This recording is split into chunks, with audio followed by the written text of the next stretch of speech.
Okay, great. We're here with Ralph. Ralph, why don't you introduce yourself to the internet and tell them what it is you do, and also where they can find you on like social media, the web, stuff like that.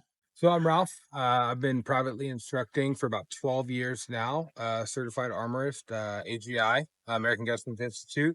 I've instructed for a few outfits. Won't go into any names or anything like that. But yeah, my favorite thing to do is wrench on guns, man.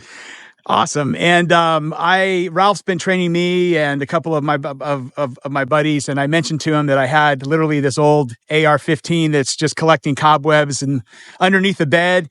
And I showed it to him, and he's like, "Oh, that's actually really cool, and I can do something with that if you're a game." So, we settled on a budget, and you sort of went to work on it, and this is sort of the first pass out of the shop. So I was thinking maybe you take people tip to butt Yeah. and give them a little bit of what your inspiration was and everything that you did to it.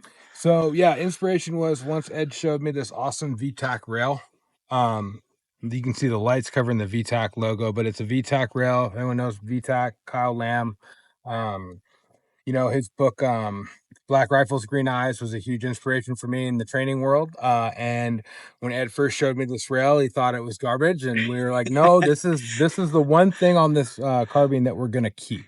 Okay, so we tore it down, starting brand new muzzle device. There was an A2 bird cage on this. We swapped it out for the Surefire War Comp, Centron barrel, 14.5, 1-in-7 twist, super accurate, nice heavy barrel, mid-length gas system. We got the new TLR RM2, the long gun weapon mounted light. We were originally going to go with a Surefire, but Surefire was out of stock from my vendor, so we went with this, and I got to say I'm pretty stoked on it.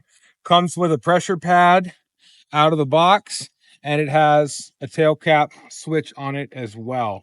The mounting brackets on this are spring loaded with little sets in there, so it's really sturdy once it goes down.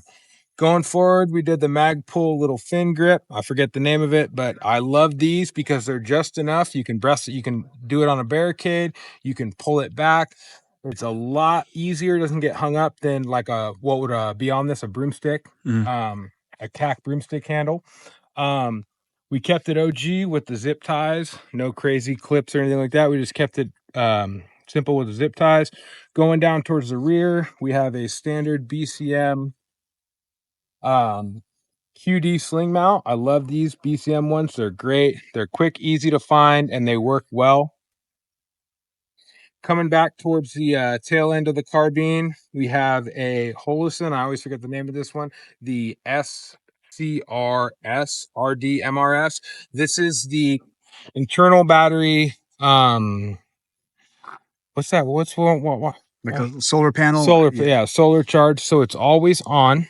Okay, on their standard mount. On top of that, because everyone's rocking risers these days, we went with the Bobro Engineering double QD return to zero mount. Now, what I love about this is a true return to zero. We can pop this off, put it on any 14.5 with the same twist, the same ammo, and we're gonna hold the zero the whole time. Also, what's super cool about these is the longer rail. Okay, a lot of the risers now are just per the optic.